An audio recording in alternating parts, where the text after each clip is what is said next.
Here I've got NOKIA XR20 and let me show you how to set up Google Assistant voice on this device.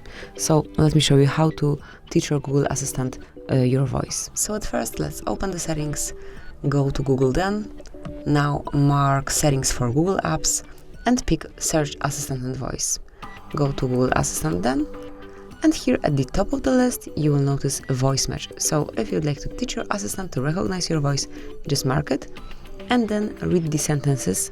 Just tap on the switcher, read the sentences that you would see on the screen. So tap on next and let's start learning the Google Assistant your voice.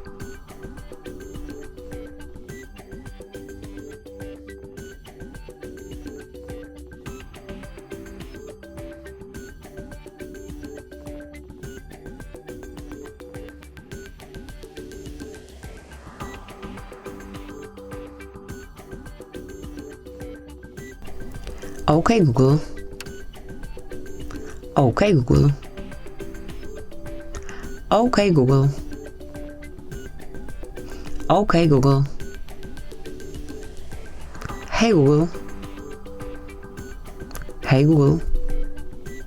And that's it. As you can see, it is set up. You just need to click on finish. And that's it. That would be all. Thanks for watching. Please subscribe our channel and leave the thumbs up.